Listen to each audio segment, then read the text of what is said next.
Hello friends, welcome back to Anuj computer academy tech गुरु।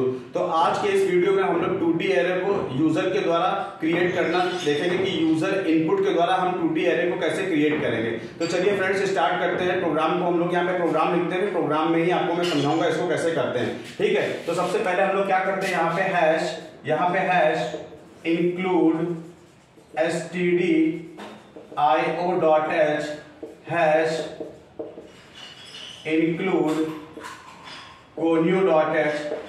जैसे कि friends पता है कि हमको ये दो फाइल की नीड होती है, ये दो हेडर फाइल्स की नीड होती है, stdio.h और conio.h।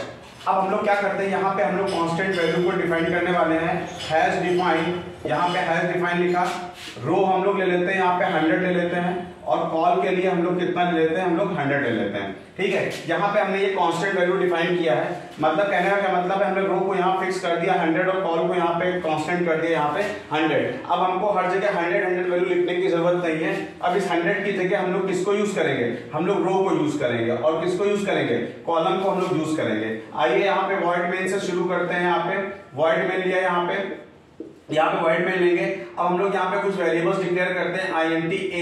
अब देखिए यहाँ पे हमने क्या करना है, यहाँ पे सपोज हमको 100 की एक मैट्रिक्स लेनी है या 2D एरे लेना है। ठीक है, तो यहाँ पे हमने क्या लिखा है, यहाँ पे 100 लिया हुआ है, और यहाँ पे हमने क्या लिया हुआ है, 100 लिया हुआ है। यानी कहने का क्या मतलब, ये वाला जो रो है वो किसको रिप्रेजेंट कर रहा है, इसको रिप्रेजेंट कर रहा है, और ये वाला कॉलम किसको रिप्रेजेंट कर रहा है, इसको रिप्रेजेंट कर रहा है। 100 वैल्यू को सॉरी यहाँ पे थोड़ी मिस्टेक हो गई है। यहाँ पे हम लोग क्या लिखेंगे, रो लिखेंगे, और यहाँ पे हम लोग क्या लिखेंगे, कॉल लिखेंगे। क्या लिखेंगे, कॉल।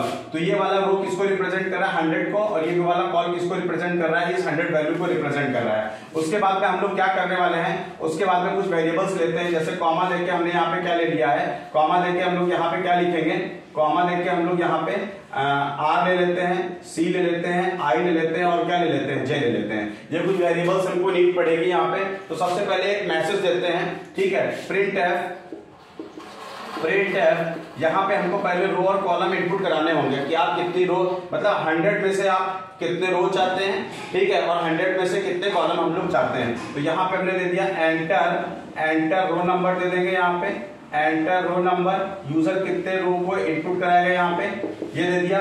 स्कैनअप करा लेते हैं, यहाँ से स्कैनअप कराया, %d दे दिया यहाँ पे, और यहाँ पे m% हमने यहाँ पे क्या दे दिया है, 8 दे दिया यहाँ पे।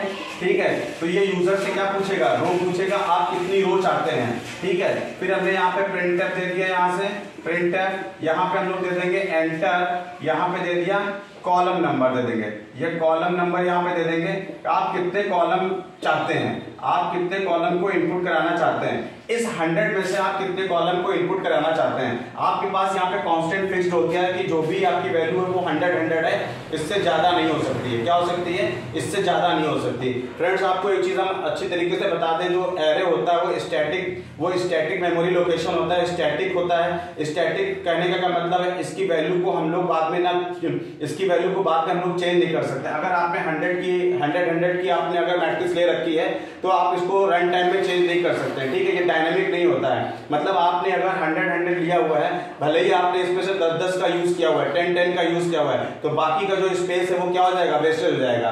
तो ये स्टैटिक मेमोरी एलोकेशन होता है। अब हम लोग यहाँ पे क्या करेंगे, स्कैनअप कराते हैं। यहाँ पे ये स्कैनअप कराया, यहाँ पे %d देता हूँ यहाँ पे। अब यहाँ पे हम लोग क्या करेंगे, कॉलम को यहाँ पे इनपुट करा लिया। देखिए अब हमारे पास क्या हो गए, अब हमारे पास रो हो गए, और हमारे पास में क्या हो गए, कॉलम हो गए। अब हमारे पास मान लीजिए हमारे पास में कुछ इस तरह का सीन है। यहाँ पे हम लोग को इस तरह से चाहिए, यहाँ पे कुछ 3x3 का चाहिए। यहाँ पे कुछ वैल्यू स्टोर करा देते हैं। यहाँ पे कुछ वैल्यू हमने स्टोर करा दिया। यहाँ पे कुछ वैल्यू हमने यहाँ पे स्टोर करा दिया है। मान ये 0 पे, ये 1 पे, ये 2 पे है, ये 0 पे, ये 1 पे, और ये क्या है, 2 पे। तो इस तरह से कुछ यहाँ पे इस तरह से रिप्रेजेंट करेंगे।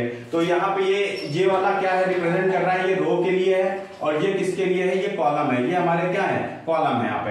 ठीक है, तो अब हम लोग को क्या करना है, जैसे हमको इस पोजीशन पे हमको क्या करना है, एलिमेंट को स्टोर करना है। एलिमेंट स्टोर करना है तो आपको फ्रेंड पता होना चाहिए, इसके लिए हम लोग क्या यूज करेंगे, हम लोग लूप का यूज करेंगे। किसका यूज करेंगे, लूप का।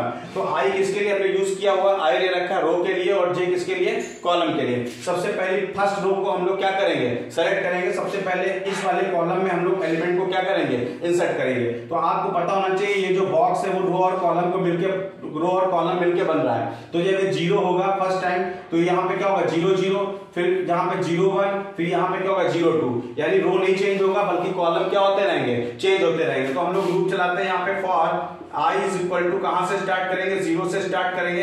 i is less than row, यानी रो और i को क्या कर देंगे, प्लस प्लस कर देंगे। उसी प्रकार फॉर का लूप चलाते हैं यहां से कहां के, j इज इक्वल टू 0 कर देंगे, j इज लेस देन कहां से, कॉलम तक, और j को क्या कर देंगे, प्लस प्लस कर देंगे। ठीक है, देखिए जब ये फर्स्ट टाइम चलेगा तो ये क्या चलेगा, ये फुल टाइम चलेगा। मान लीजिए यहाँ पे ये यहाँ 0 से स्टार्ट हो रहा है तो ये फुल टाइम 0 से लेके कहां तक, मान लीजिए 3 इनपुट किया तो 0 से लेके कहां तक 3 चलेगा। तो यहाँ पे 0 0 0 1 0 2, तो इसको स्कैन करा लेते हैं। यहाँ पे स्कैन अप करा लेता हूं मैं, स्कैन अप करा लिया। यहाँ पे %d, यहाँ पे %d m%, यहाँ पे क्या रखेंगे, a ऑफ i और a ऑफ j। ठीक है, a ऑफ i और a ऑफ j। अब देखिए यहाँ पे i तो कांस्टेंट रहेगा, i मतलब i तो भी फिक्स्ड है यहाँ पे। ठीक है, i 0 ही रहेगा, लेकिन j की वैल्यू क्या होती जाएगी, चेंज हो जाएगी। j पहले क्या होगा, 0 होगा, फिर 1 होगा, फिर 2 होगा। ठीक है, जैसे ही कंडीशन फॉल्स होगी फिर से वो बाहर आएगा, i की वैल्यू को क्या करेगा, वो इंक्रीमेंट करेगा। i की वैल्यू को क्या करेगा, वो इंक्रीमेंट करेगा। फिर ये कहां से स्टार्ट होगा, 0 से स्टार्ट होगा, फिर वो सारे कॉलम को क्या करेगा, फिल करेगा। जहां से इसको क्या करते हैं, क्लोज कर देते हैं। तो फ्रेंड्स इस तरीके से हम लोग क्या करते हैं, यूजर के द्वारा क्या करते हैं, किसी भी 2D एरे को हम लोग क्या करते हैं, क्रिएट करते हैं। क्या करते हैं, क्रिएट करते हैं। जिन लोगों को कोड लिखना वो लिख लें, क्योंकि आगे हम लोग कंटिन्यू करने जा रहे हैं यहाँ पे। ठीक है, अब देखिए अब हम लोग को क्या करना है, एलिमेंट तो हम लोग ने यहाँ पे डाल दिए, इनपुट करा लिए। ठीक है, अब हमें क्या करना है, इस एरे को प्रिंट भी करना है। तो प्रिंट करने के लिए भी हम लोग कौन सा क्या यूज करेंगे, लूप यूज करेंगे। तो पहले एक मैसेज देते हैं प्रिंटफ देते हैं यहाँ से। यहाँ पे एरे इज यहाँ पे एरे इज एक मैसेज दे देते हैं यहाँ से, और यहाँ पे फॉर का लूप चलाएंगे। i इज इक्वल टू 0 कब तक चलना चाहिए, i इज लेस देन कहां तक, रो तक, और i को हम लोग क्या करेंगे, प्लस प्लस करेंगे।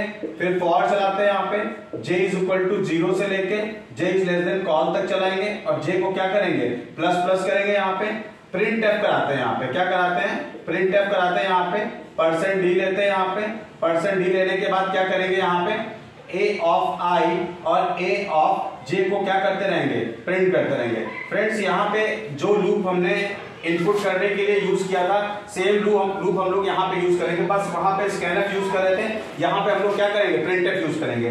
i फिक्स रहेगा, हर बार j की वैल्यू क्या होगी, चेंज होगी, यानी पहले यहाँ पे जाएगा, फिर यहाँ पे जाएगा, फिर यहाँ पे जाएगा। ठीक है, अब हम लोग एक और प्रिंटफ लगाते हैं नेक्स्ट लाइन पे आने के लिए। प्रिंटफ लगाएंगे, यहाँ पे /n करते हैं यहाँ पे, और लूप को यहीं पे हम लोग क्या करते हैं, क्लोज करते हैं। तो ये हमारा प्रिंटिंग का पार्ट हो गया, और यहाँ पे हमारा ये क्या हो गया, यूजर इनपुट का पार्ट हो गया। तो आप इस तरीके से क्या कर सकते हैं, यूजर के द्वारा आप क्या कर सकते हैं, आप 2D एरे को क्या कर सकते हैं, क्रिएट कर सकते हैं। यूजर इनपुट के द्वारा इसको क्या कर सकते हैं, क्रिएट कर सकते हैं। ठीक है, इसका मैं आपको प्रैक्टिकल एग्जांपल भी करके दिखा दूंगा, ताकि आपको इजी समझ में और आ जाए। फ्रेंड्स अगर ये आपको समझ में नहीं भी आया है तो आप कमेंट बॉक्स में कमेंट कर दीजिएगा, मैं इसको फिर से समझाने की कोशिश करूंगा।